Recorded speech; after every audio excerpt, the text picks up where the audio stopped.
So welcome everybody to RIS-Able, our very first inclusive comedy event, and we're really excited about it. And we've got a whole host of comedians. They'll be introduced one by one, as I'll be here all day if I introduce them all. And we're going to be handing over to Colin and Rachel, and they're going to be the host for our comedy evening. So kick back if you're going out later tonight and have some pre-drinks and just have a really good laugh with everybody. You'll also find out about Lucy, and that is who this event is in aid of. So keep an eye on the chat as well if you'd like to find the link to donate to that cause. So I'm going to mute myself now and pass over to Colin and Rachel. Wow. I've never worked with a signer before. She's going to have fun signing my set. I hope she knows all the swear words really well, because she's going to need them loads. I've tried to censor my set tonight. No swearing at all. So I'll be off then. Oh, good luck. Very good. What we want, ladies and gentlemen, is all your microphones on. We want to see your, I was going to say beautiful faces, but we'll just say faces for now. Yeah, so turn your cameras on. Turn your cameras on. We want to see you and we want to hear you. The comedians like to hear laughter. We're starved of attention, and we want to hear everything that you know, your laughter and excitement. Are you excited, Rach? I am. This is really nice, because obviously we're used to hosting the Sounds Proper, but it's really nice to be invited to host something else tonight. So yeah, I'm really excited. We've got quite a few people, and I can see that the number of participants is going up as well. So it's fantastic. We've got more people joining. It's great. That's great. So you've all had a hard day of learning. Have you been learning today? Or who can in the audience, somebody tell me what you've been doing today? Learning, or has it been a bit like school? It's been too fun for school. Oh, good. That's good.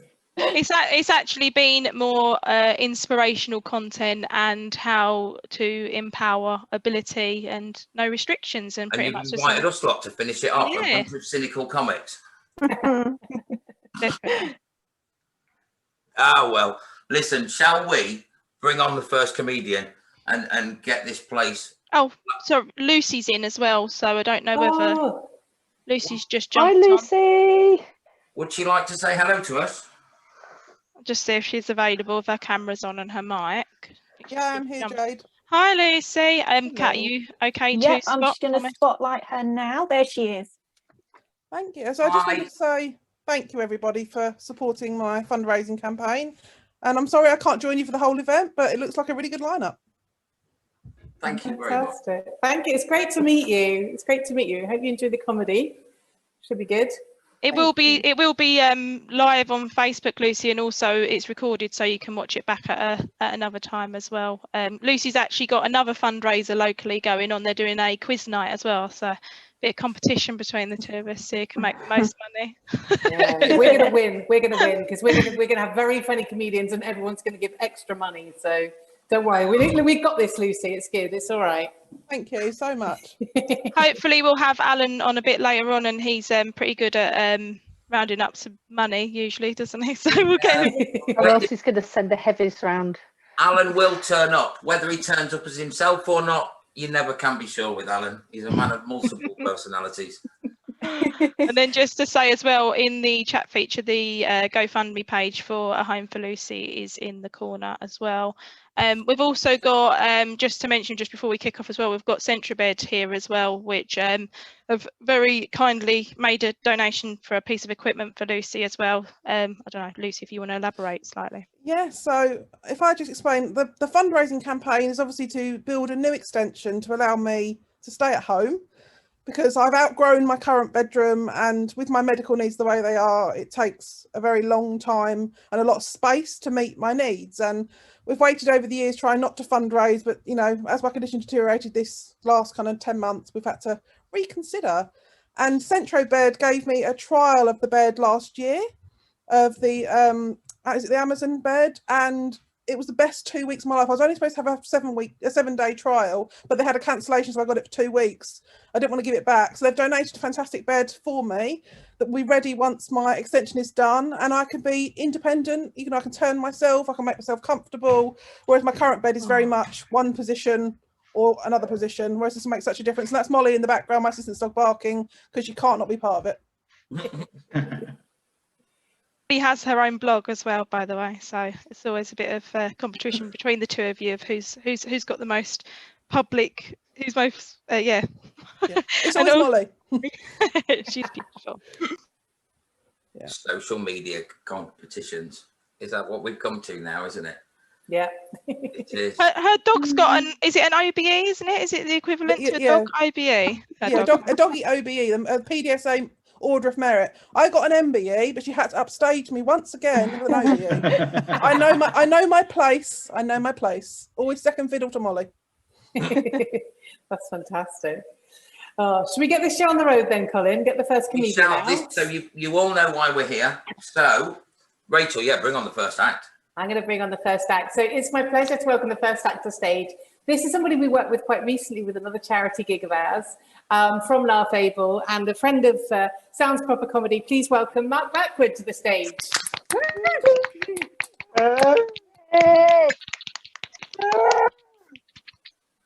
Hi everyone. Before we begin, just a massive round of applause to Sounds Proper Comedy and RIS for putting this event on. Yeah, please donate. It's just a wonderful cause. So yeah, I'll just introduce myself. So my name's Mark, and I have something called autism, which means I struggle with eye contact and large social situations. So comedy was the perfect career path for me. But yeah, so I started comedy about 4 years ago. I remember my first gig incredibly well. It's really awkward because I tried to open my first gig. I tried to open with an incest joke. I figured it's relatable.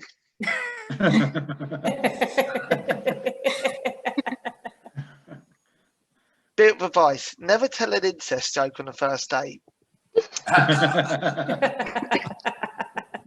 My cousin still hasn't phoned me back. Yeah, so no, I said I've been doing comedy for 4 years, and like a lot of people think about sort of open mic comedians, not earning from this, but I've earned quite a lot. Like I've calculated what I would have earned over the 4 years in a spreadsheet, and I've earned about 50,000 in the red.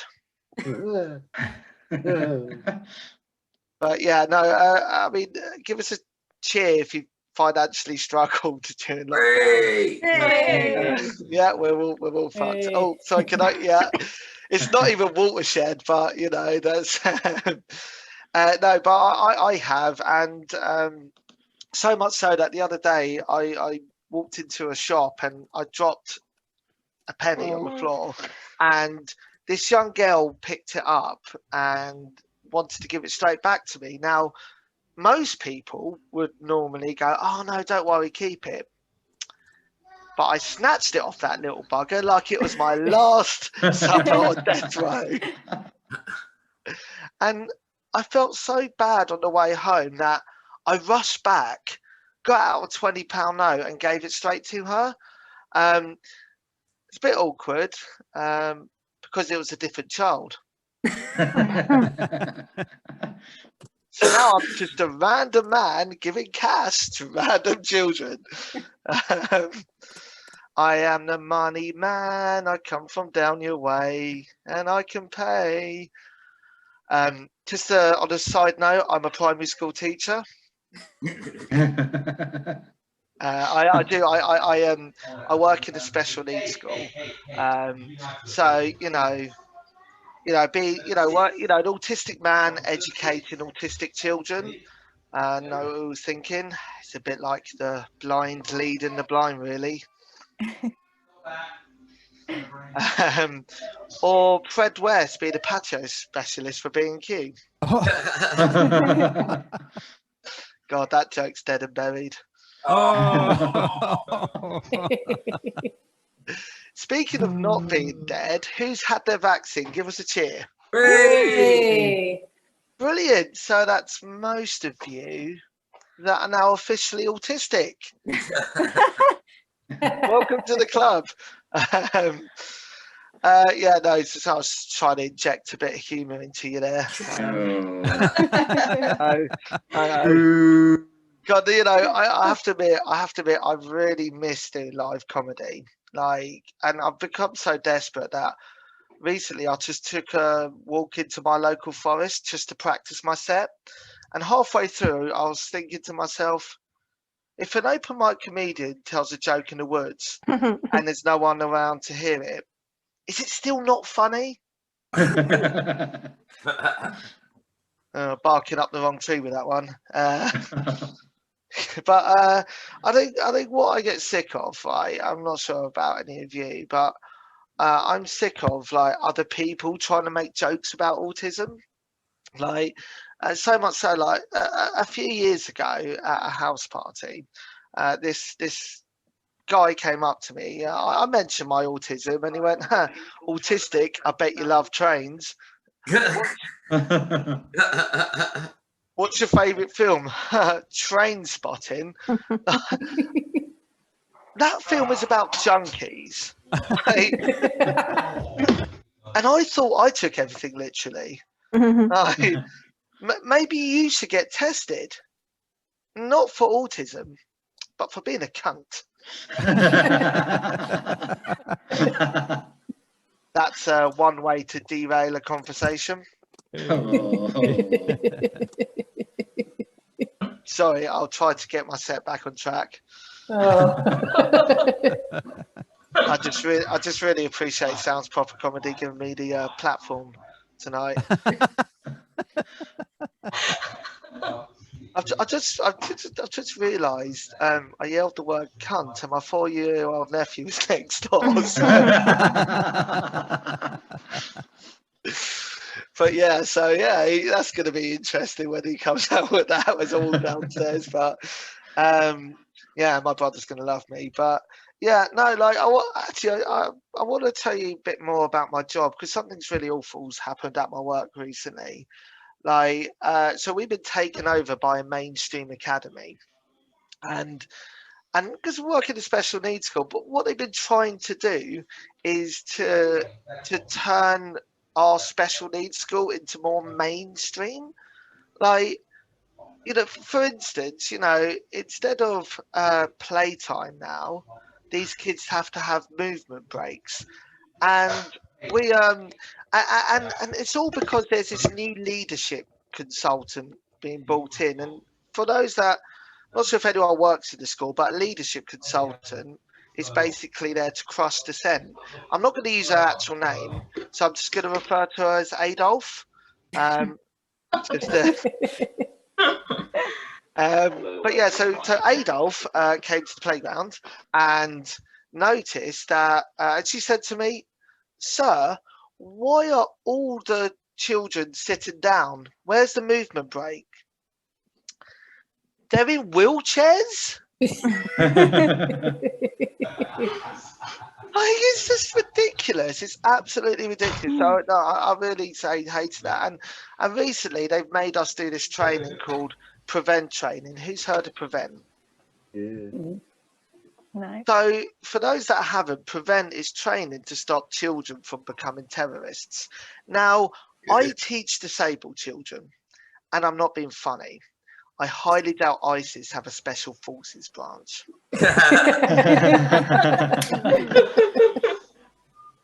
A bit of a slow burner there. A bit like ISIS. But, you know, special forces, it just goes to show that the British Army is really inclusive. So inclusive, in fact, that more disabled soldiers come back than those that go out in the first place. Yeah. So on a side note, I run a disability night for the troops. No, I'm joking. No. But I do run a disability night. It's called RIS-Able. We're hosting a virtual night on the 25th of June with Robert White headlining. Please check it out.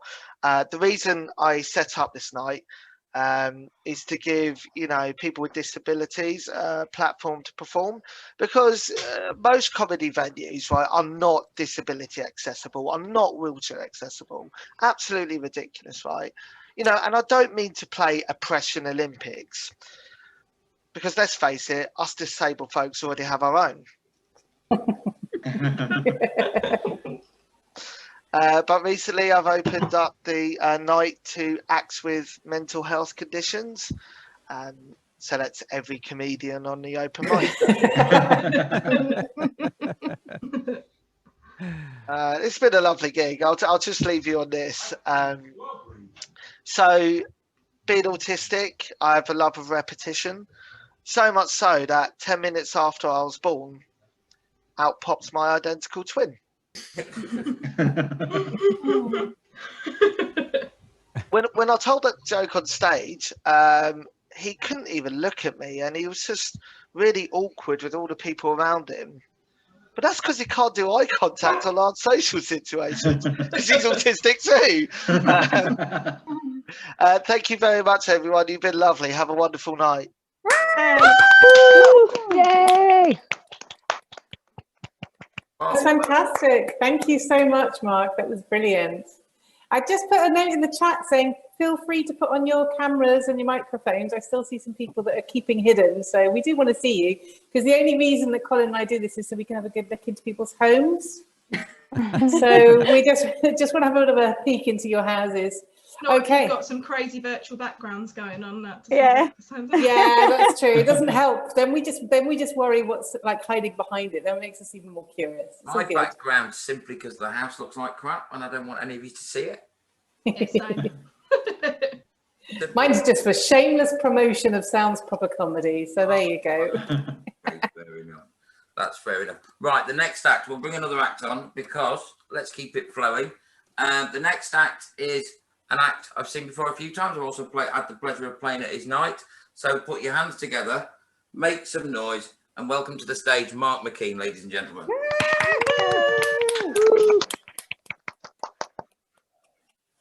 Hello, everyone. This is just like waiting for buses. You wait for one Mark to come along and two come straight after.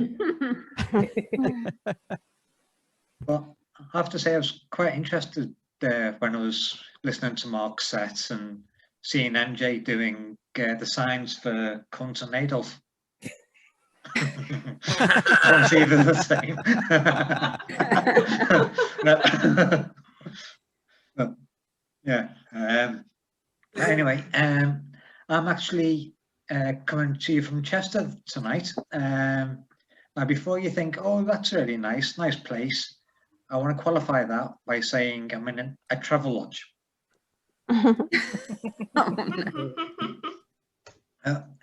I suffer with a condition called chronic fatigue syndrome. And so, ladies and gents, for the next few minutes, this is going to be all about me. Oh, sorry, hang on. Emmy. Need to make bigger dots. For that 9 years, and now it affects my memory that much that not only do I need notes, I only remember my name because it's in the back of my pants. I also, unfortunately, suffer with depression, so I qualify for Mark's open mic nights, like everyone else does. But I put the depression mainly down to one thing, and that's supporting Tramuros. 37 years I've been going there. Not once have they come to see me when I've been bad. I remember when I first went, I didn't know where I was going, so I asked this bloke, which way is it to the ground? He said, oh, just follow the crowds. So I did that.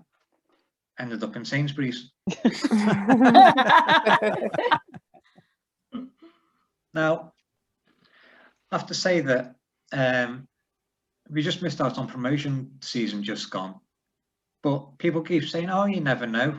Might go get promoted next season. And says, yeah, pigs might fly. Go on then. No. She's not going anywhere. That one didn't work, did it? But a few years ago, oh, he's gone. A few years ago, I got given this book by a friend, the nice, if I can get it in. Yeah, it's got a nice, I can't remember the word now, but dream it, believe it, achieve it. Quite a nice sentiment, isn't it? Well, she went on then to become my girlfriend. Not because she got me this book, but so that's dream it. We got engaged. And then we split up. It worked. After we split, it meant I had to find a place of my own. And when I moved in, there was this letter waiting for me from British Gas. And it says, "Dear the occupier, we are working on behalf of British Gas. Our records show that this property is currently unoccupied. If it's unoccupied, how are they writing to the occupier?" Yeah, well, I got given a board game at Christmas. It's called Monopoly, and it's just like Monopoly, but the streets have no name. But for my mental health, I go to a project that helps people with mental health issues and addiction problems. They run all sorts of activities there. I walked in one day and they were doing sculpture, and I said, "Hello, is it me you're looking for?" That's the first time that one's worked. So it shows you there are people of a certain age here tonight. But I will leave you with this one thought. If ever any of you get hit by a rhythm stick, don't worry. You might just be entitled to a personal injury claim. That's all from me. My name is, hang on. Anne Summers. Enjoy the rest of the night.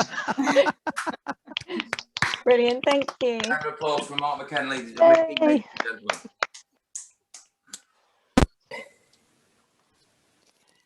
That was brilliant. Thank you, Mark. That was great.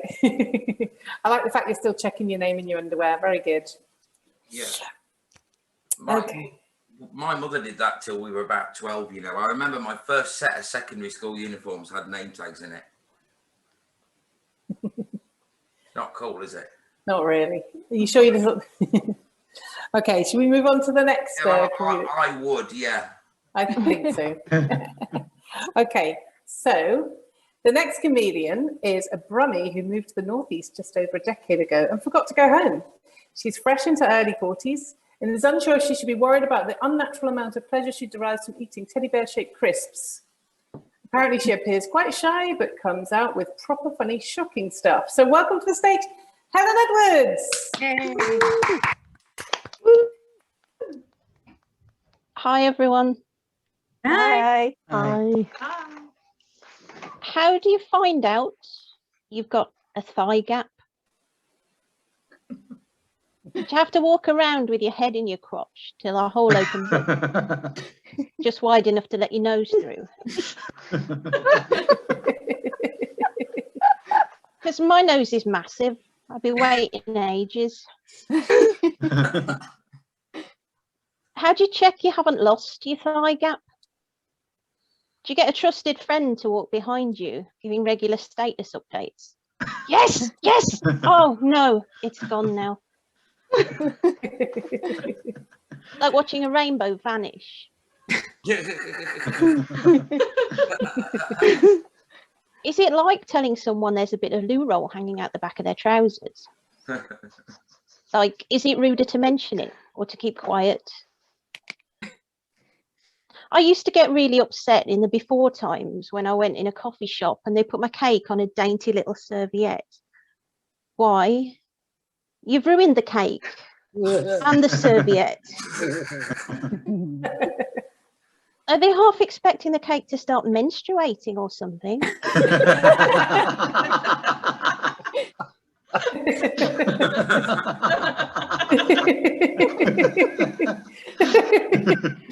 Sometimes when I'm feeling mischievous, I like to go up to the counter and ask if they've got any moon cupcakes. If menstrual bleeding occurs in a cafe, is Dracula's teabag the most appropriate euphemism? So many questions. And my favourite euphemism for menstruation, I can tell you're all dying to know. My favourite euphemism for menstruation is Jam Week. Does what it says on the jar. It also used to make the momentum meetings a bit more interesting, especially when Jeremy Corbyn was in. I wouldn't touch that Victoria sponge if I were you.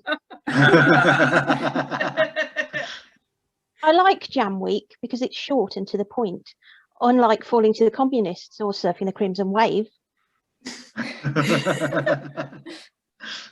I always used to get my guitar out at that time of the month. I'd also get gooey feelings for Paul Weller, so Jam Week works on several levels.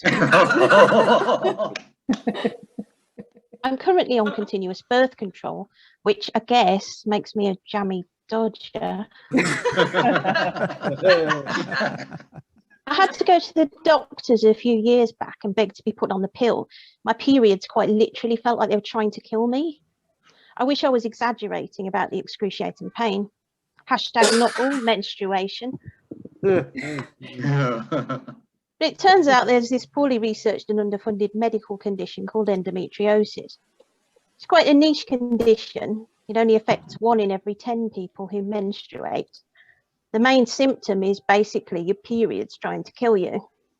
They sneak into your room at night when you're sleeping. That's why it says nighttime towels on the packet. It's also where the moon cup got its name. Now, if you're not sure what a moon cup is, it's basically like a little drip tray for your vag.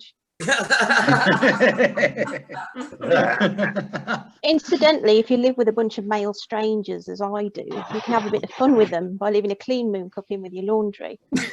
Borrowed one from a friend that looks just like the little plastic ball you keep your washing powder in.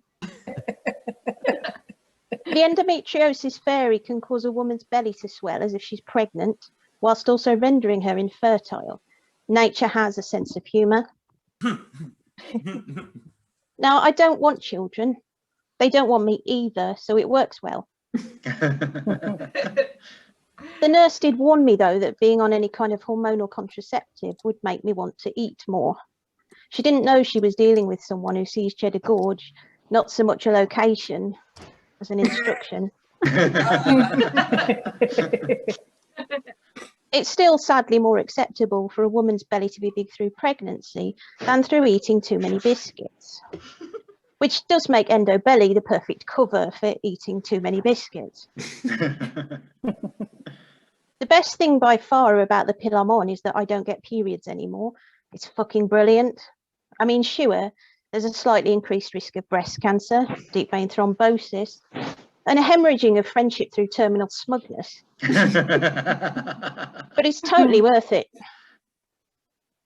I'm on the mini pill, which means I get something called breakthrough bleeding. That's massively ironic, given that the bleeding hasn't broken through anything for quite some time now. You really haven't lived till you've had the painters and decorators round to someone's house without them knowing. A bit like those home improvement makeover TV shows, you know the sort. Pimp My Shed. I'm going to leave you on this story. I was out for a meal with my best friend once. I was coming back from the toilet and my friend said, "Helen, are you on your period by any chance?" I thought, oh, our friendship's moved to the next level. We're in sync. Because I hadn't told her I was on, you know. Then I looked at her little face, saw her eyes frantically darting between me, the pristine white upholstered chair, to the door, to me, to the chair, to the door. I'm really slow to pick up hints, so she grabbed a serviette and a dessert menu and quickly drew me a diagram. I have to say, her improvised mime of a strawberry cheesecake on the blob was absolutely impeccable. You've been lovely. I've been disgusting. Thank you. Thank you. That was fantastic. Give a big round of applause again for Helen. If some of you came here tonight looking for some new euphemisms for menstruating, then I think you'll agree you got your money's worth there. That was fantastic. Thank you, Helen. And sometimes as hosts, we like to say a few words on what the last comedian says. I don't feel like I can comment very much, to be honest. You're not got any menstruation material, obviously. No, not much, not much. I'm just going to bring the next act on because it's a pleasure to bring on this next act. It's a massive, comes to see Sounds Proper stuff all the time. So put your hands together and make some noise for Jamie Priest, ladies and gentlemen.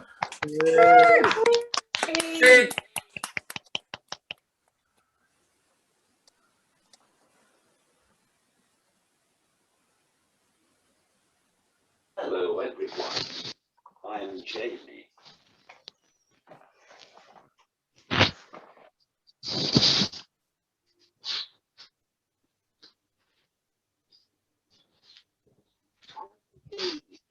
Devices can be a pain in the ass if you're as bad as failing a subject. Sorry, Jamie, we can't hear the sound very well. The doctor's asking him to take a look at my arms. Can we turn him up a bit, Emma?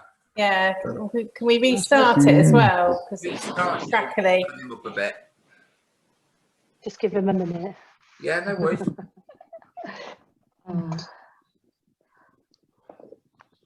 Technical issues today. It's fine, Emma, don't worry. We've had technical issue week. Yes, very true.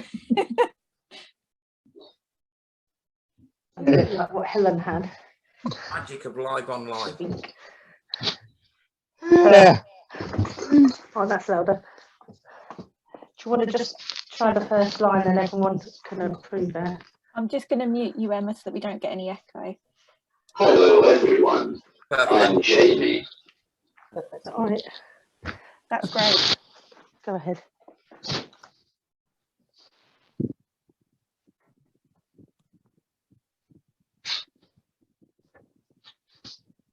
I'm a communication device user, which can be a pain in the ass if you're as bad at spelling as I am. One time I went to the doctor's asking him to take a look at my arms. Everything was going fine until I saw him putting the gloves on.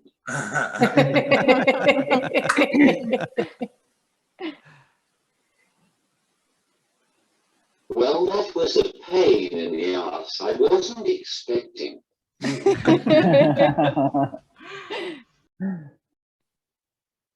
But one advantage I have with using the device is that I don't have to worry about fluffing my lines.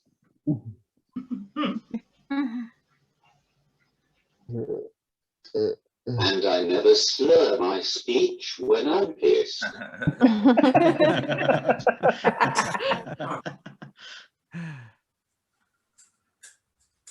I'm new to this comedy thing, so please be kind to me.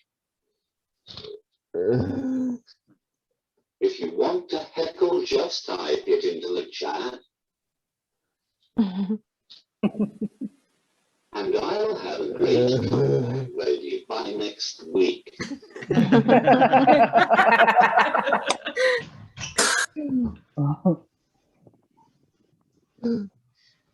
I've just been away from my first ever grade. Or as my partner so kindly put it, my first ever, just fuck off for a week and give me a break.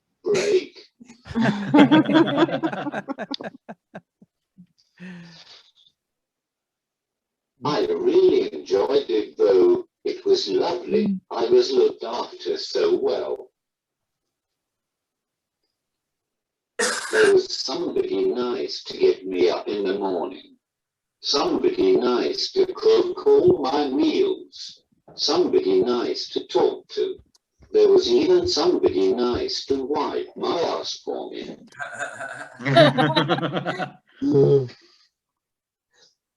Pretty much like being at home, really just £300 a night more bloody expensive.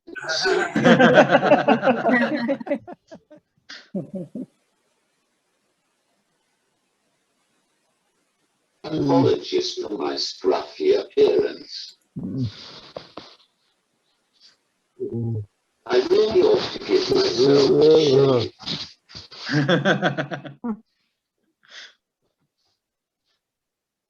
But think about it.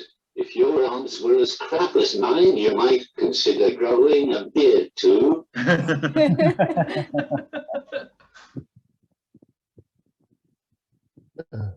So I just wanted to tell you a bit about my knob and how important it is to me. I'm always holding it, even when I'm out and about.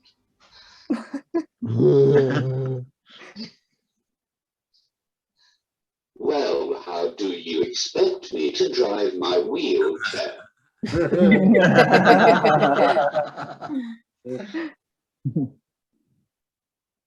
What on earth were you thinking?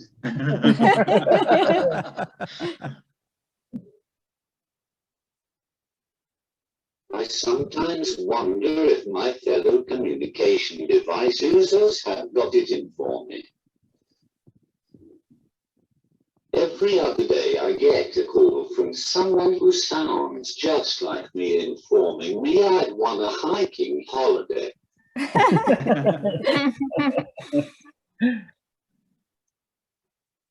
Me hiking? Do me a favor.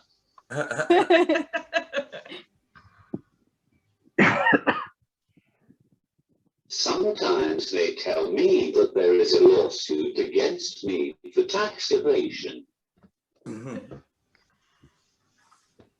Okay, I might be telling a few jokes, but I'm not Jimmy fucking Carr.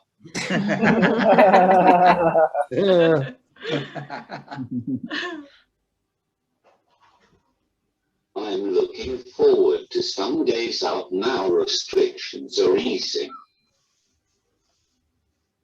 My partner Emma loves going on days out with me. Not because I take her anywhere good or give her a great time. She just knows my device battery will conk out at 10 p.m. and she will get some peace and quiet.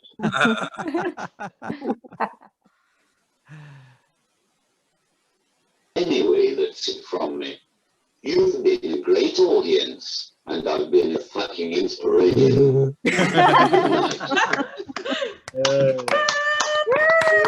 Please, ladies and gentlemen, round of applause. That was fantastic. Thank you, Jamie. And you can see Jamie, it sounds proper. He's going to do a set in 2 weeks. Is that right? 20th, yeah. 20th of June. 27th, isn't it? 27th, yeah, 27th of June. So come and watch him at Sounds Proper. If you enjoyed that, that was fantastic. Thank you. Okay, so we're going to bring on the next comedian? You are, yeah. I think so. Another friend of Sounds Proper Comedy, and somebody who also runs the Disability Awareness Game Show Below the Belt, which I had great fun in taking part on, actually, and had to, and Colin as well. We had to draw something with our left foot, which was good fun, and open a packet of crisps and with a oven gloves, and I had to butter some toast with one hand. So it's a really fantastic game show. But anyway, like I say, Benny, fantastic friend of Sounds Proper Comedy. Give a big warm welcome to Benny Shakes. Hey! Hello, everyone. Yay. I love the social distancing lark. I don't get arrested no more. Well, with having these hands, I used to knock people over in public. They now come in handy with me nunchucks. There's a whole class system in disabled people, like in society.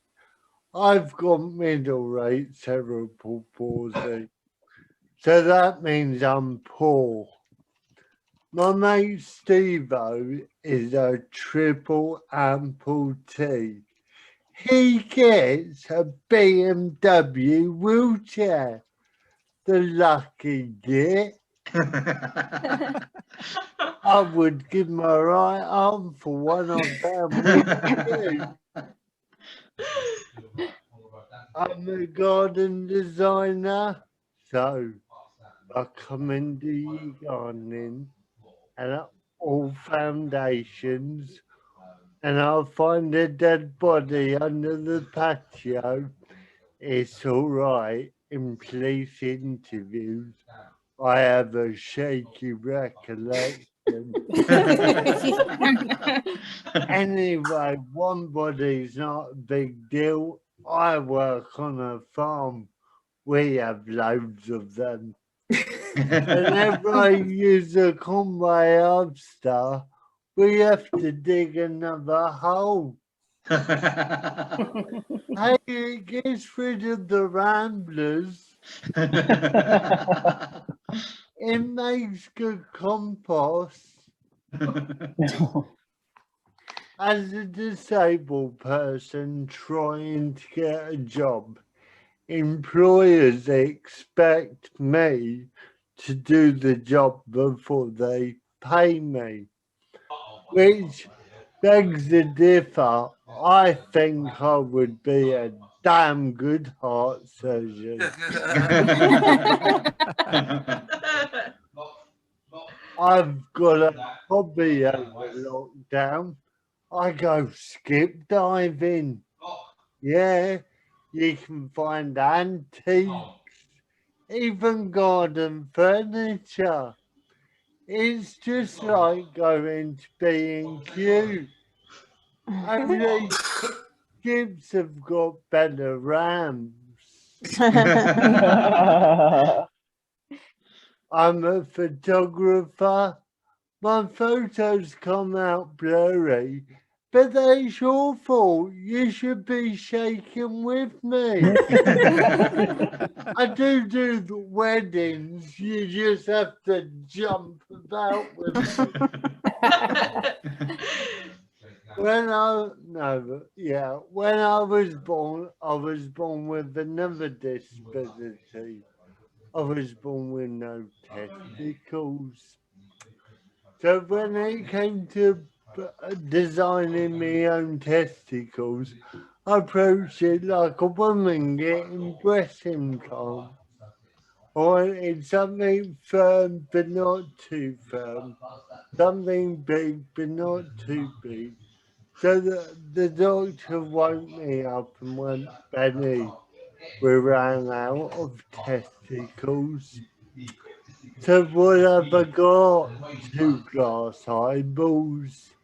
So when I walk, I clink everywhere I go. I've had them in for a while now, and you know, like every old thing, they've started rotating 90 degrees. I love the fact that I'm getting heckled by the MC. But we'll move on, shall we? When I cook, it's like walking into a food fight. So I pitched to Dragon's Den a restaurant staffed with people with cerebral palsy. And the tagline is, food's on us. I had some bad news the other day. My dad's just been diagnosed with Parkinson's disease. Copycat. I was in first, come on. He has his uses though. He can be the head barman at my restaurant. So if you want anything stirring, bugger off somewhere else. Anyway, I'm bored and I've been Benny Shakes. Good night. Yay! Fantastic. Thank you, Benny. That was brilliant. I'm really enjoying out of all of this is also watching the sign language interpreters having to sign some of the most random things. It's like, I'm just learning, like, how do you sign glass eyeballs for testicles? It's brilliant. It's resisting the temptation just to splurt out a load of random words, isn't it? It really is. I think we need these at Sounds Proper. We do. We're definitely going to do this. We're definitely going to do this. Yeah. Very good.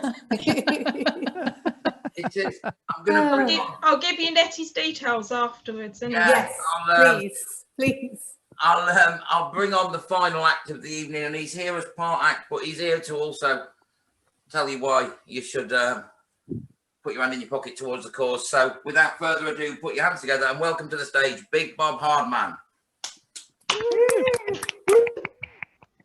Yay! Yay! Well, I've only got 5 minutes, so shut up and listen. I learnt sign language in prison. A way of communicating, so I will know what you're saying, lady. Trouble is, on the last act, I was watching Benny's arms instead of yours, and I have no fucking idea what he was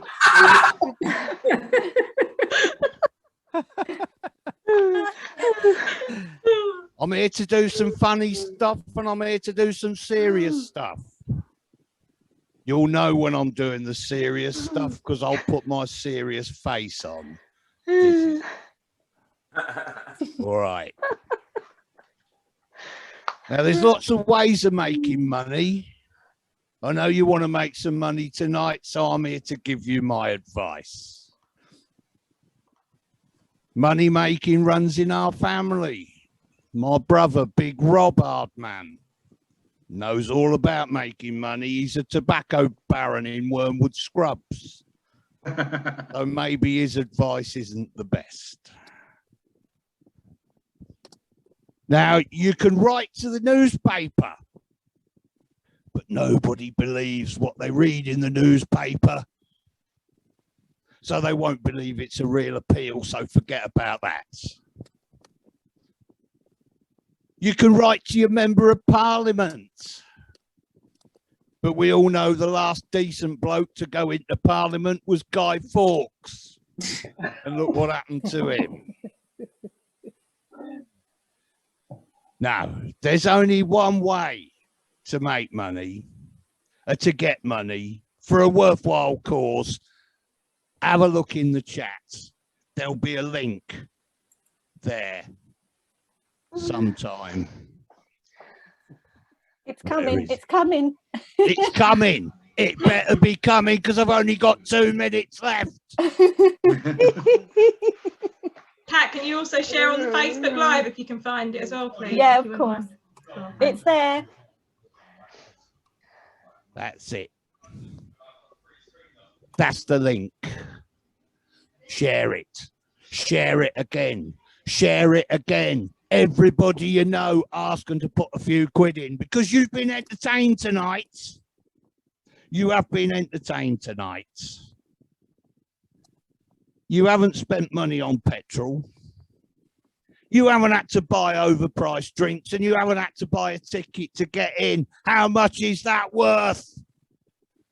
Put it in the little box. I'm going to finish with a joke. It's interactive, so I want you to join in. I don't know how the sign readers are going to interpret this. It's going to be very interesting. Knock, knock. Who's there? Oh, that's cheating. Knock, knock. Who's there? Knock, knock. Who's there?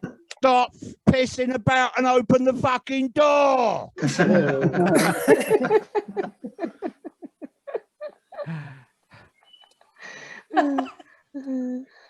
So it's time now to go for a cup That of wasn't coffee. funny. It's time to go for a cup of coffee, have a pee, get relaxed, but do not forget to use the link. Use the link. I've been Big Bob Hardman. You've been all right. Watching you. Good night. Yay! I'm scared. Gentlemen, you heard what he said. And who knows if he knows where you live or not. No, I mean, we're going to have a little break, aren't we, Rach? We're going to have a little, but not a long break. I don't know if the organisers have got a piece of music they could stick on, maybe. We've got a nice couple of adverts we could put on for you again. Yeah, well, just perfect. Because we've got Message 3 from our acts in the next half, including myself. That's ego for you. I've set myself up to fail now, haven't I? Oh my Lord, that was stupid. Going amateur mistake. So what we're going to do? Have a quick sort of 5 to 10 minute break. Quick. How long's the video for, Pat? The video's about 8 minutes long. Perfect. So there's enough time to grab a drink and remember all the money that you're saving from getting the drinks from your own fridge. So you know what to do with them. I'm scared of Big Bob, so I'm going to go and donate now. Yeah. And we'll see you in a few minutes. Okay, thank you, everybody. Oh, hold on. A round of applause for all the acts in the first half. Oh, yeah. Yay! And for our fantastic signers as well, of course. And the signers, wow. Yeah, amazing. You're doing a great job. We're loving watching you. It's brilliant. Okay, I'll pop the video on now. Thanks.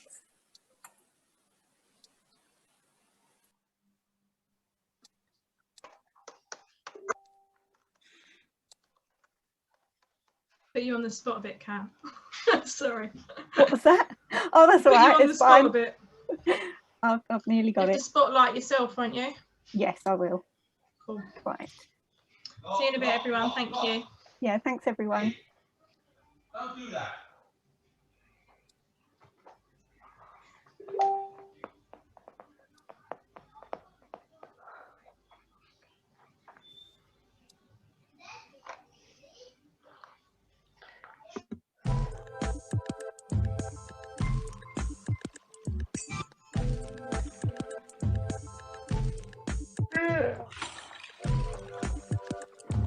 I love it.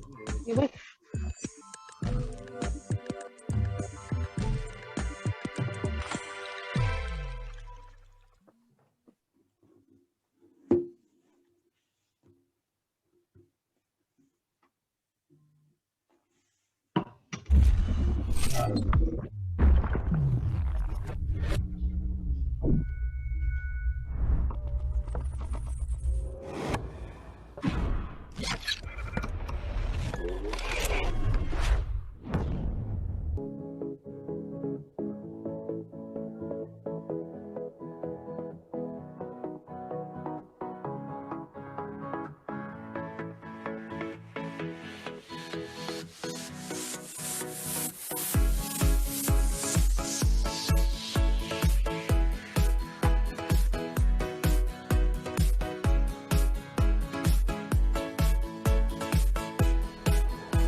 Yeah, so I suppose a bit of background about the Scotia as well. I saw the Scotia first at NIDEX.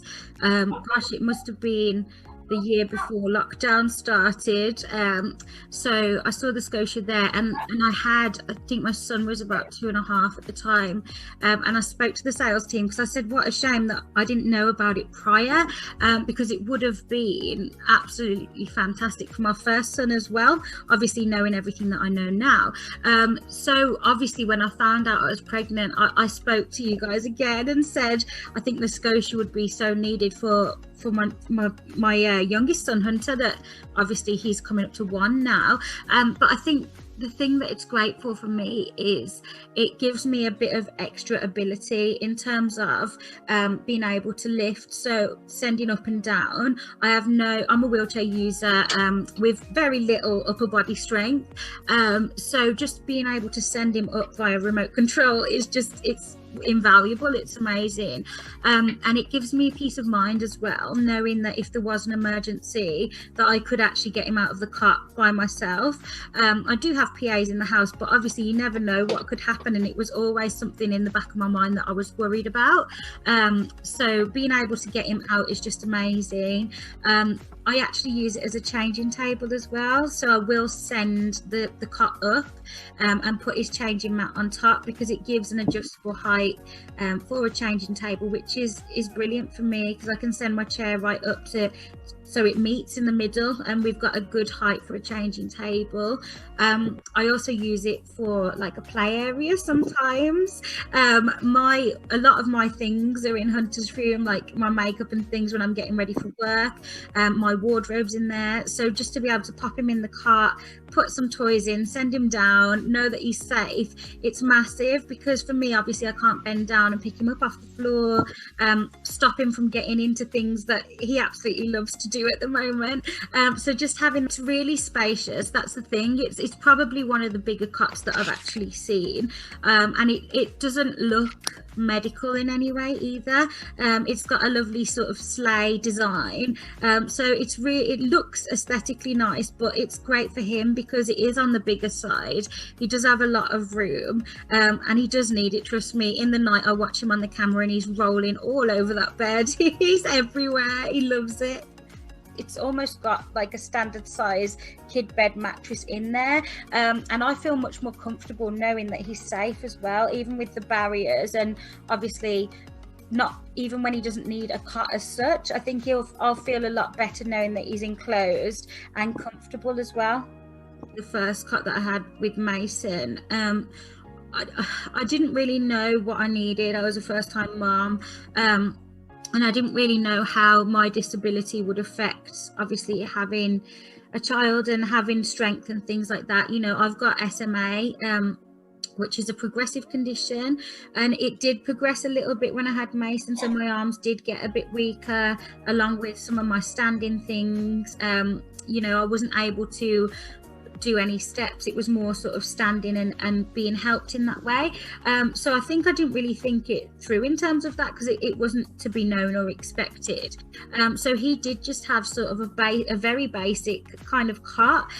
He wasn't the best sleeper either, so he wasn't great. He's not a great example, but for Hunter, because obviously I knew the sort of pitfalls of having a basic kind of cot with no assistance, I did look for that solution before he got to the age of 6 months, where I was planning to put him in his own bedroom. So yeah, it's just really the assistance and the sort of foresight and knowledge that, you know, I'm able to get him out of bed if needed. That is the main thing for me. But also now, as he gets bigger, one thing Mason used to do and used to love doing is climbing the bars of his old cot, which he shouldn't do, but all kids do, and climbing out onto my lap. But it's for me now, I know that I can send it up safely so that Hunter can actually just crawl onto my lap, and I'll be able to scoop him onto me, rather than him having to put himself at risk by, you know, trying to escape basically. So yeah, the other thing that I love about the cart is the backrest, because I can send it up, but also I can elevate the back. So when Hunter was younger and obviously he was drinking a lot more milk, there was a lot more times where he would be sick and things like that, as most babies are. It's really useful for me to be able to send the back up and elevate him if he needed it. He also really suffers with his chest and asthma, so just having that little bit of elevation gives me confidence that he's got a little bit, that breathing's a little bit easier for him. He's got a little bit of maneuverability there. And also at the start, it was great because sending it up kept him sort of in one place because he couldn't get up the bed.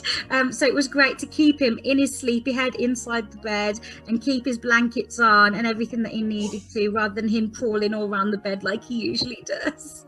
We're really lucky with Hunter that he actually goes to sleep, he goes to bed awake, so he'll happily go, he'll be sent down whilst I'm giving him his bottle, but he's self-soothes, so he'll actually put himself to sleep, but I obviously, before I go out the room, I make sure he's fully down, and the backrest is down, but it never disturbs him in terms of he's thinking, you know, oh, this is loud, I don't like it, or what's going on. He's very, very relaxed with it, and he's kind of used to being sent all the way down, and he's confident with it. He's quite, you know, it's made him, I think, a bit more outgoing, all the devices and things that I have used with him this time, rather than with Mason, who wasn't used to things like that. Hunter's much more open to noises, devices, and mobility aids, so I think it's actually a good thing.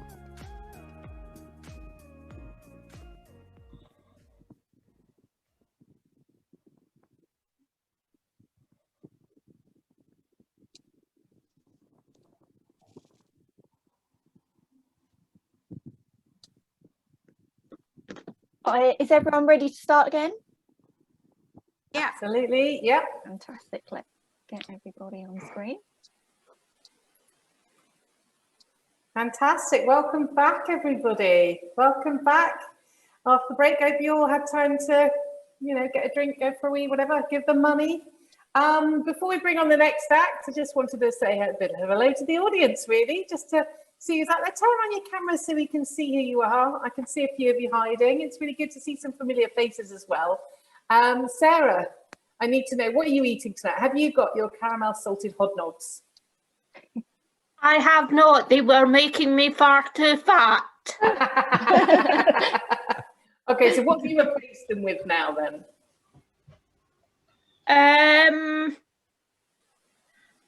I'm trying not to snack too much, but I have these fiber one, which are admittedly low calorie, but not when you eat too many. So maybe we could just eat more of them. Very good. I've got these, and I also have these. That's brilliant. So I love that. So basically, nothing's changed. I'm stuffing my face. Sarah comes to Sounds Proper comedy shows quite a lot, and she has to share what she told us all about the salted caramel hobnobs, and we all wanted them. I like that. I think that's good. So you've stopped those because you were putting on too much weight, and then you've hoarded all the other biscuits. So yeah, no, very good. You're doing well. It's good. Yeah, no. But the good thing about being on Zoom nowadays, the lockdown, is no one sees you anyway below here, so you can just put on as much weight as you like. It's fine. Don't worry about it. It's all good. It's all good. Until I have to go out again. Yeah. Didn't think about that. Yeah, maybe we'll just stay on Zoom. We'll all stay on Zoom. It's so much easier. I don't want to come off Zoom because the thing is I'm really bad at remembering names, and everyone on Zoom has their name just hovering in front of their thing. It's like I'm going to struggle when I get into the real world and trying to remember people's names again. So yeah, it's difficult. Well, I was on a Zoom event like a few months ago, and at the end of it, some of us were still on chatting and basically being silly, and someone changed everybody's names. Luckily, mine wasn't changed too much. I was Sarah Eckford Taggart fan.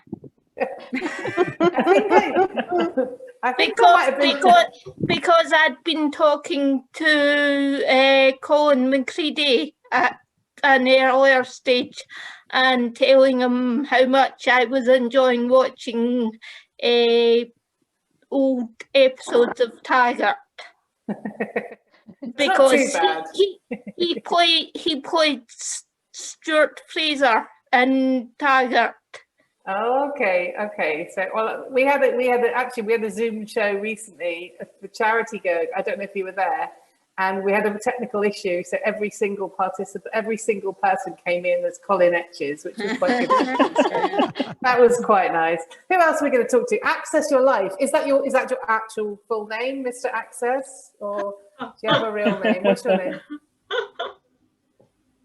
Say hello to us. Is that Felix, Cat? Can you? Yeah, no, it's Felix. Sorry, I was just turning the fan on. It's so hot. I know it's boiling here. I've got a fan on here as well, but it's I'm keeping my computer on all day. It's been like trying to. It's not me that's cooling. It's the computer before it explodes. Oh, fantastic. Okay, well, I'll let you turn it back on in a minute. What's been the most inspirational thing about today then that you've learned? I've loved all of it. Like, my company talks twice, but for me, it's just actually just talking to more members of our community. Like for me, I'm dyslexic, but my girlfriend has got the disability that I based it around, and I just love talking to everyone really and getting everyone's opinions and giving disabled people a voice, because you give them the space and the time of day, and they're amazing. Really, like it's just about waiting for the responses in some cases, like Jamie's. Yeah, he's just as gifted and talented as everyone else. It's just you just got to give him the time to write his clever words. Yeah, absolutely. Yeah. Fantastic. To be fair, actually, it's not true. Jamie's funnier than a lot of the comedians that we get on. Don't tell him that, but I've got a true story about Jamie. Well, he came to one of our first physical events at Peterborough, and he had all these jokes lined up, and it was just like I remember Emma usually used to get really like, no, you can't say that, Jamie. And you just go ahead as soon as he's got a communication device, and was. First joke he was cracking was just after Stephen Hawking had died, about him resetting his bloody talking device. How do you? And everyone was like, our networking event, and some of the jokes that Jamie's come out with. Always knew that he'd be great at comedy. So very naturally funny. Yeah, very much so. He's got a wicked sense of humour. Absolutely. Oh, it's been nice talking to some of you. I didn't get to chat to all of you, but maybe a little bit later. But I think we're going to crack on with the show, because my co-host now is actually going to do a set. So it gives me absolute great pleasure to bring my comedy husband to the stage. That's he calls me his comedy wife, so I guess that makes him my comedy husband. This is the creator of Sounds Proper Comedy, and one of my favourite comedians. Well, he made me say that. Colin Etches. Yes. Woo! That's quite the welcome. What was I going to say? Yeah, I'm wearing a shirt. I'd ask you not to mock it, as it's my best material. Hey! I'm going to talk to you, ladies and gentlemen, about conspiracy theories, or as I like to think of them, alleged conspiracy ideas. Because I'd argue that Einstein had a theory, Darwin, Pythagoras, Newton, Dave down the pub, watched too much YouTube, spent too much time on the dark web. That's not a theory, is it? Not at all. I mean, Dave's range is somewhere between an idea at best and a brain fart. And I should go easy, because conspiracists and comics, we've got one thing in common. We take a tiny amount of truth and we embellish it for effect. Okay. The difference is I'm a comedian. I'm supposed to be full of shit. I'm not conducting a TED Talk. But Dave, he passes his embellishment off as a fact or a theory. Now, I'm a little bit angry with Dave, as you can probably tell. That's because I had to listen to 10 minutes of his mind-numbing shit. Okay. Dave made me listen to the royal family of lizards. Do you know what I mean? I'm like, Dave, come on. He said the American ruling elite are drinking blood, all processed at Oprah's house. Really? At one point, he said that COVID was fake. With the next breath, he told me that 5G gave you COVID. Which side is it, Dave? Is it one? You know what I mean? I'm not fussed, and the problem is with conspiracy theorists is they draw you in. It's a battle of attrition to see if you can get out unscathed without engaging. And the bastard drew me in with these 5 words. He said, Elon Musk's an android. And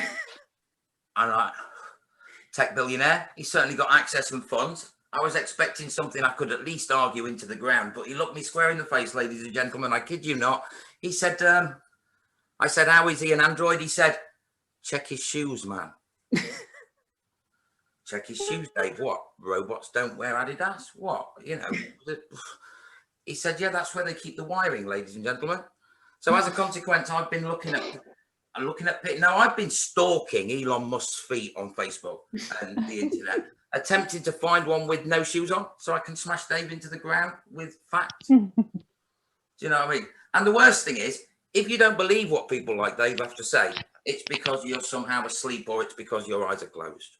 Well, ladies and gentlemen, my missus dragged me out of that room, and it's just as well, because he might have been asleep with his eyes closed, because I may have hit him with a chair. Now, the biggest alleged conspiracy idea of all is Christianity. And I'm not going to shit on anybody's spirituality. I'm not going to do that. Put the Bible, ladies and gentlemen, give me a fucking break. You know, you've seen the trouble that Chinese whispers can have in a room with 12 people. You know, and these stories were passed down over thousands of years, half of which was word of mouth. You're telling me they didn't change a little bit? Why don't we ask Dave, see what he thinks? You know, so Chinese whispers. Judas allegedly sold Jesus down the river for 30 pieces of silver. Picture this, ladies and gentlemen. Jesus and Judas out in the Garden of Gethsemane. They've just been to, let's face it would have just been supper. They, you know, because let's face it, if you'd got an invite to the Last Supper, you'd be somewhat dubious about accepting it, wouldn't you? I'd argue it's the biblical equivalent of being unfriended on Facebook. You know, so there they are in the Garden of Gethsemane. They're a bit drunk. They're messing about. Something gets broken. 2 Roman soldiers walk around the corner. They go, "Oh, you!" A chase ensues, peeps, right? Jesus and Judas running, 2 soldiers behind them. Jesus' sandal snaps. He falls over. He's grabbed by the Roman troops, okay? Judas's only crime is to have outrun the Son of God. But Chinese whispers. You know, now, I don't think my theory is right, because I think if it was, we would have heard about it. Because let's face it, if you'd have outrun the Son of God, ladies and gentlemen, you would have given it large, wouldn't you? Would have said, you might be able to walk on water, but you shit over 100 meters. You know, so the nativity story, right? Mary was nearly 9 months pregnant. Any pregnant ladies in the audience will tell you that if their husband said to them, you're going to travel 90 miles on this donkey, at one point they wouldn't have gone, fuck off.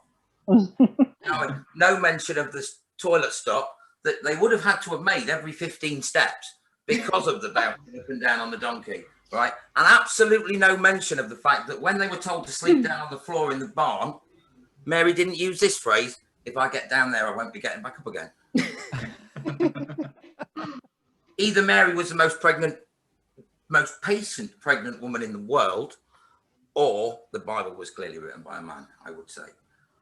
You know, 3 wise men. Do you know what happens, ladies and gents? If you follow a star, you go round in a circle. These boys have been traveling for years. They were 3 boys when they started. They weren't 3 wise men at all. They were 3 fucking idiots. Abraham was made to choose between his children at the top of a cliff, decide which one he had to kill. And right at the very last minute, God jumps out and goes, only joking. Does that not disturb you? The idea that God's up in heaven running this ancient Middle Eastern game of for you older folks, Beatles about, but for you younger folks, the US TV show Punk'd. Tonight on Punk'd, God will push Abraham to the limit. Does that not bother anybody else? It fucking does me. It rained for 40 days and 40 nights, peeps, right? I live in England, so do you guys. Sometimes it rains for 6 months. Have we ever known? The story of Jesus and his disciples. Well, there's no wonder, is there? He could turn water into wine. If you had a friend that could turn water into wine, would you let him out your sight? I don't think so. It also explains why the Romans hated him. Because if your main export was wine and some little prick turned up that was turning water into it, I suspect you'd want to nail him to a cross as well. You know, so... But water into wine, can you imagine the first house party?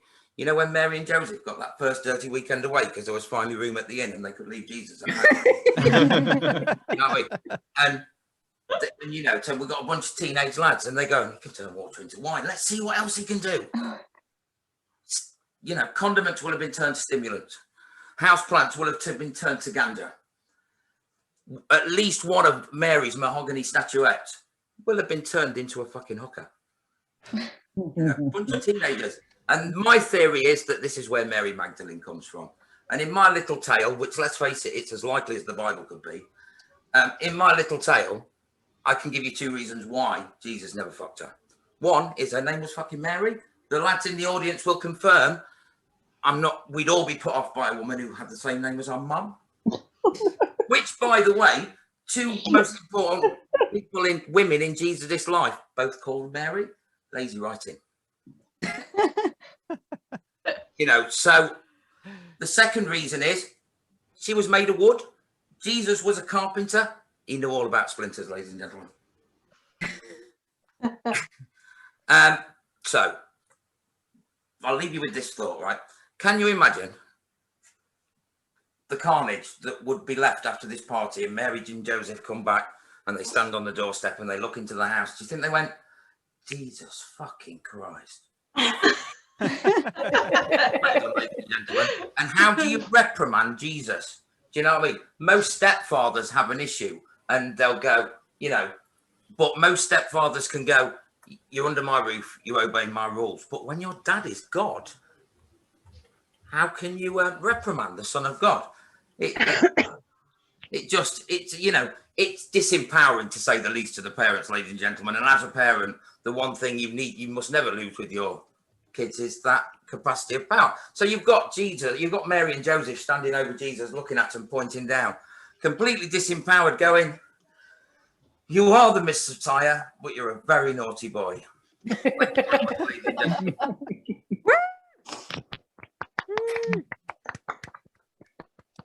Brilliant. That was great. Put it together for Colin. Thank you so much, Colin. That was fantastic. That was good. And you kept Nettie on the sign language on her toes as well, because you're going quite fast. So it's very good. What's even funnier is the signer's name's Mary. That's brilliant. Is she in trouble? You don't know what she said. That makes it even better. Brilliant. Thank you. Oh, should we go on to our next act of the evening? Yes.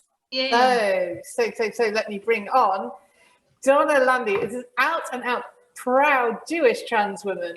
Donna is still waiting for the second coming of the rabbi who circumcised her. massive welcome to Donna. Yay! Thank you, everybody. You're very kind. Can you hear me at the back? Yeah. Oh, awesome. Brilliant. It's working. Full name, Donna Isabella. So I sound like a mafia godmother. But I'm Jewish, so it's not so much hoping nobody shoots you in the temple, but more sort of being bored to death in a temple and wishing that somebody would. I was raised to be a good Jewish boy, but now that I'm a bad Jewish girl, I'm so much better. Yeah, but seriously, folks, growing up trans and Jewish is no picnic. So if this applies to you, I'd like to give you a tip. Unfortunately, I've no longer got one. Yeah, that's right. At the tender age of 8 days old, they started my penis reconstruction surgery. Yeah. 1/4 of an inch in a week. And then 30 years, boob kiss. I've known builders come back and finish a job sooner. Listen, don't get me wrong. I'm not against male circumcision. In fact, if you ask me, I think they should be doing about 6 inches more of it. Trouble is, I don't actually get invited to circumcisions anymore. Oh, I know. The thing is, when everyone else is going, ooh, I'm up on my feet shouting, Olé and encore. I live in North Devon. It's a sleepy little place, but at least it's easy to find.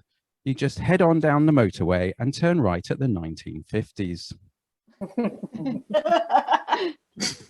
Yeah, they don't discriminate though. Lesbian, gay, bisexual or trans, they misunderstand us all equally. Yeah, my hometown of Bideford is famous for its medieval bridge, consisting of 24 short humps of varying lengths, which just about sums up my sex life during lockdown. Half of the bridge had collapsed into the mud. The other half had caught fire, exploded, and then collapsed into the mud. Still, at least it's beautiful here. We've got rolling green hills, sandy beaches, and a complete and utter absence of apostrophes. Give me a cheer, all my grammar Nazis in the audience. Hey! My people.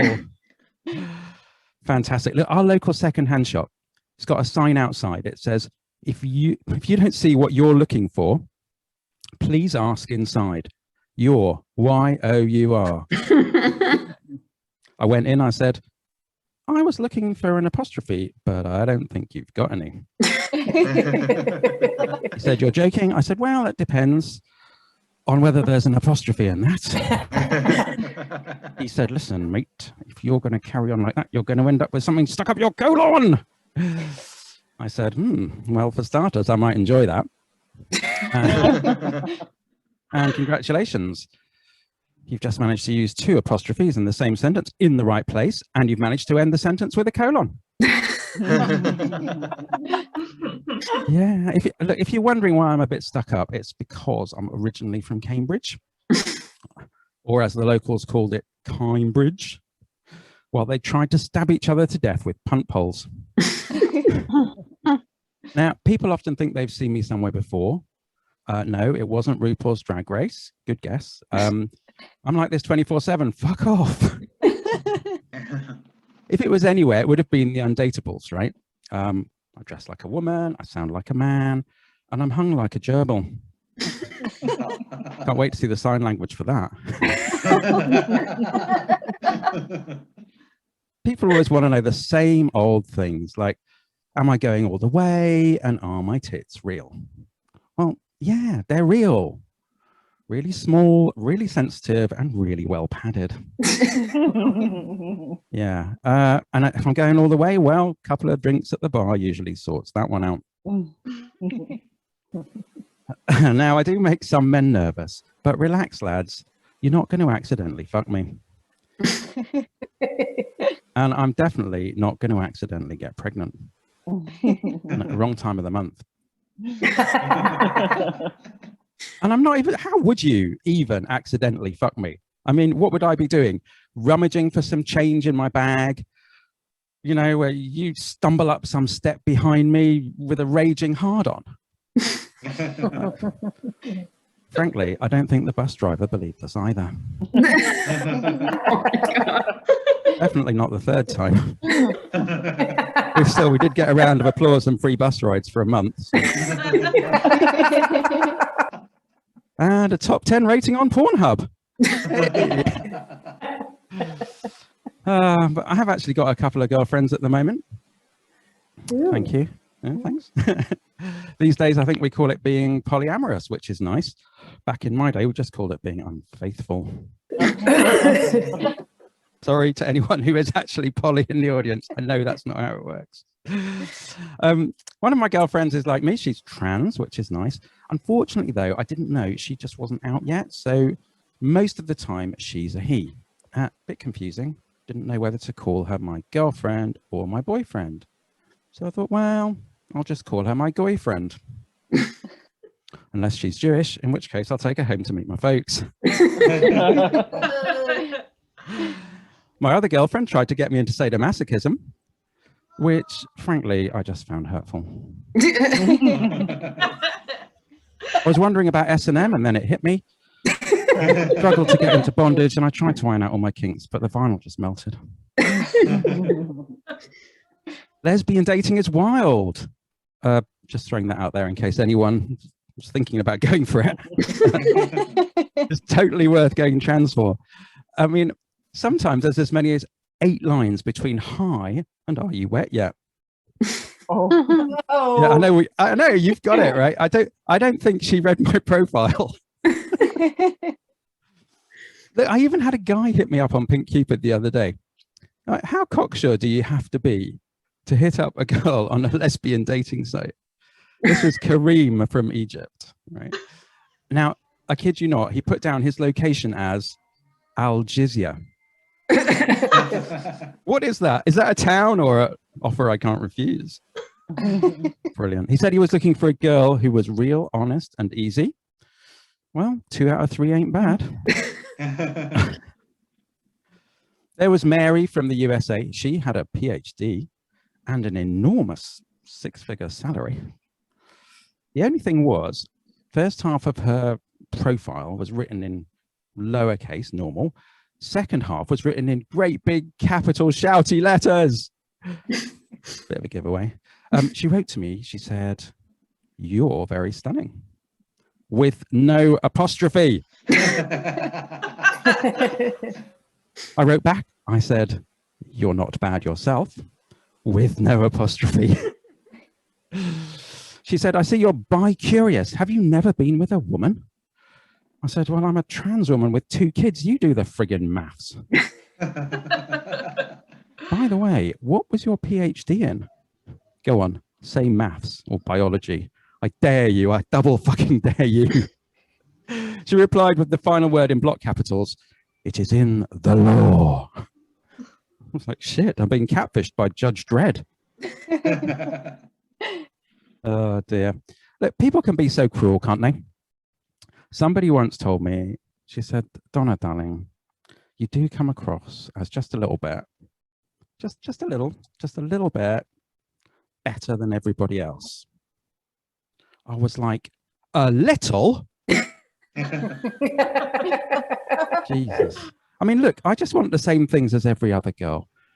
Same 5-star hotels, the same designer clothes, same marriage into a gently declining European monarchy. Never mind Princess Di, Princess Donna. I'm going to be the wokest royal. Move over, Meghan Markle. Oh, never mind. Never say no to a threesome. You've been really great. Just before I go, if you struggle, like a lot of people, with the difference between sex and gender, here's a handy little thought experiment. All right, are you ready? Are you ready? Let's try that again. Yeah. Yes. Awesome. Good. Thought you'd have frozen for a minute. Or I have.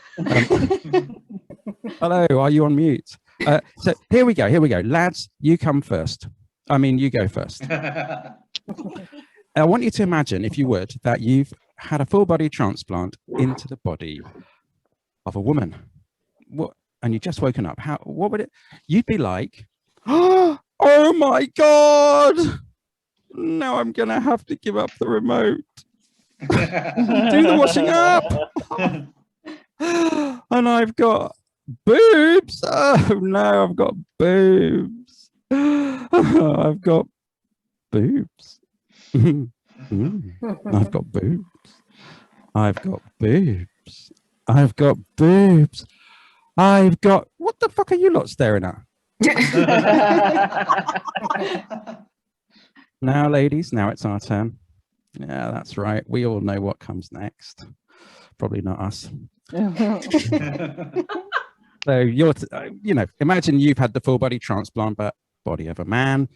We'd wake up and we'd be like, "Oh, yes! Now I can get that pay rise, and no one's going to ask me who the boss is."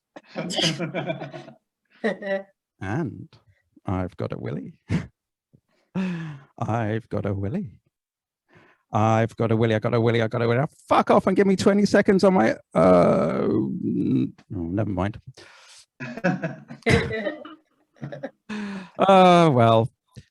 That's about it from me. You have been lovely. I'll leave you with this thought. I've had to cancel my Edinburgh show in August. Oh no. Well, I'm off to Thailand to get my surgeries done. Hey!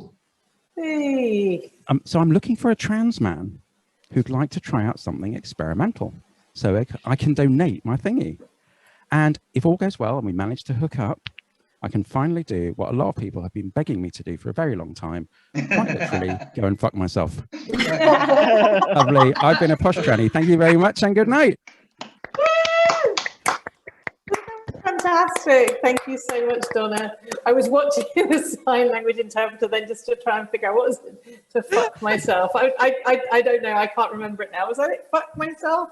I don't know. Algierzo's the best one. I'm just really enjoying this. It's brilliant. You're doing an absolutely amazing job. So thank you so much. Okay, where's Colin? Are we going to bring on the final act of the evening, I think? But first of all, we're going to do a few thank yous. Yeah, I think what we could do is we could have a round of applause first for the signers, ladies and gentlemen. Absolutely fantastic. Thank you, Nettie Holland and MJ Mitchell. You've done an amazing job. Fantastic. And also to Emma and Jade that have put this little thing together between them. All the technicians behind the scenes that have been busily. Special shout out to Kat, please, as well, because she's been like my wing woman and yeah, massive saviour. Massive shout out to Kat. Ooh, well done, Kat. Miss Jade. Yay. Anyone else? Anyone else we've missed? I don't think so. And the acts, of course. All the comedians you've seen tonight. And of course yourselves. Hey. You can find, you've seen a few of the backgrounds behind us, Inspired to Laugh, Laugh-Able, Sounds Proper, Benny Shakes Things Up. We're all over the internet. Check us out. Check out some of our other events. Sounds Proper ourselves, we do a showcase every Sunday. So you can find us on Facebook and other such balls, but not TikTok. TikTok can fuck off. So aside from that, I've got nothing left to do but bring on the final act of the evening, have I? That's it. All right, this act is an act that's played for us. I say this every time I bring her on at different things. It's probably played for us for Sound Proper more than any other act because we think she's great. She's definitely one of my favourite comedians, and I'm not doing that MC blow smoke up the ass thing that we sometimes do. So put your hands together and welcome your headline act for the evening, Jalila Galbraith, ladies and gentlemen. I'm going to set my timer. Can you hear me? Yes. Perfect. It's working. It's better now. Pardon the phrase, but all night my box has not been going yellow, so I was panicking. Perfect. So it's me and MJ. Come on. You're making me feel like I'm on a 2 a.m. broadcast of Hollyoaks, and I'm loving it. So, February 2021, I went for my smear test. I've only got 10 minutes, so I'm going right in, okay? That was a very unprofessional thing that the nurse said, but I let it go and I jumped onto the trestle table of doom and moved on. Now, there I was, ankles together, knees apart. I've had worse Valentines. And the nurse informed me that she could not locate my cervix. So I told her to adjust her Pixar lamp and have another look, because unless I had dropped it on the way in, it should be where I left it. And I know this because every day before I leave the house, I always check phone, keys, purse, cervix. I thought that was a very mature way of dealing with the situation. And that is what I'm always trying to be, mature. I mean, I'm quite amateur status adult, surrounded by professional adults, the type of adults that own wine racks, the type of adults that reverse into parking spaces, the type of adults that in their bathrooms, they have towels of differing sizes. The only reason I would have towels of differing sizes is because I genuinely don't know how to use my tumble dryer. I obviously say that for comedic effect, as if I can afford a tumble dryer. I just dry mine on the radiator like the try-hard that I am. But you know what, though? I live alone, so that doesn't piss anyone off. And of course I live alone. I'm a single 37-year-old female comic. But I love living alone. According to society, without marriage, mortgage, or motherhood, I am a massive failure. Happy, but a massive failure. And Colin, don't worry about TikTok, because apparently at 37, I'm too old for TikTok. That shouldn't be an app on my phone. That should be the sound of my wasted biological clock just slowly winding its way down. Now, like I said, I love living alone because it gives me time to clear my head, go through all my thoughts. However, I have random thoughts which then generate random questions. Things like, why aren't sanitary towels called lip liners? And also, is it true that in 2007, my friend really heard the Spice Girls song "To Become One" as the hold music for an abortion helpline? I need to know. Now, why am I single? 2 words, free will. Not mine, men's. I am the best platonic friend that any man could have. If there is a man out there who wants a woman as a friend with no benefits, I am she. Who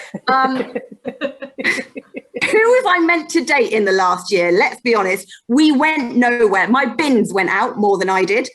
It felt like it was dark for 12 whole months. Who was I meant to date? A vampire. Now, of course, being single, it does mean that people try to help out, and I get asked a lot, do you do online dating? Why don't you do online dating? Have you thought about online dating? I have thought about online dating, and then I stopped because I hate it. It is horrendous, online dating, and I do not have the energy, okay? I don't mean for the dates. I mean to make the actual profile, okay? That is energy I don't want to dispel. In fairness, I am quite lazy, to the point where I hope there isn't an afterlife unless there are scheduled naps, because I do not want to be having to do this again, okay? The dating profiles take forever and they're rubbish. They expect us to describe ourselves in one word or phrase from a predetermined drop-down menu. You know what? Yes, sometimes I am a bookworm. Sometimes I'm a gym addict. Sometimes I'm a free spirit. But I am all of those things and none of those things, okay? And I tell you what is an absolute kick in the teeth is when you spend too much time trying to really choose which option truly reflects you as a person, and then you go on there and every man is chosen adventurous, because they own a mountain bike and they once went up a hill in Wales. And how do I know that they went up a hill in Wales? Because their profile picture is them in skin-tight lycra next to a tiny headstone that says publicum. And you know these are the same blokes that every week at Nando's choose herb and lemon, okay? So I think Bear Grylls is safe. Now, I'm also sorry to say, but at 37, on there, the pickings are slim to vile, okay? I thought, you know what? I will widen my horizons, yeah? I will widen the age range of people that I'm willing to talk to. So I lowered the bottom age from 30 to comfortably legal. Unfortunately, that creates its own issues, because I will reference something totally innocently, something like Live and Kicking, yeah? Dream Phone, Encarta 95, Jill Dando. And then I will get told, oh, that's a bit before my time. That is the most offensive phrase that anyone could say to you, because what it basically means to me, it's saying, I'm young and you're old. In fact, you're so near death, I'm amazed you get up and dressed and you haven't just given up. I hate that phrase so much, because in my opinion, okay, everything before you were born is before your time. It's called the past. You are allowed to know it. In fact, in schools, they actually dedicate whole lessons to it. It's called history. You are actively encouraged to learn it. The Boer War, before my time. I've heard of it. Dad's Army, before my time. I've got UK gold. And the second worst phrase closely follows is, oh, I'll remember to ask my mum. Yeah, fine, do that, whatever. She's probably younger than me anyway, cool. Made the mistake of saying to one Gen Z disciple, I made a biblical reference and got told that was before their time. I'd like to think my face suggests that the Bible is a bit before mine as well. Yeah. Obviously made the mistake of referencing the fact I was born in the last millennium, confused the little fetus. Now, I have been filling my time. I mean, you can see why I'm single, yeah? I now fill my time. I'm one of those people. I go to the gym, which is weird because I hated PE in school. They used to make me run even though I wasn't being chased. But I love it. I love the gym. What I don't love is getting ready for the gym, namely the sports bra. Named so because you have to train like an Olympian to maneuver yourself into one, and best of British if you attempt to do it while still damp from the shower, okay?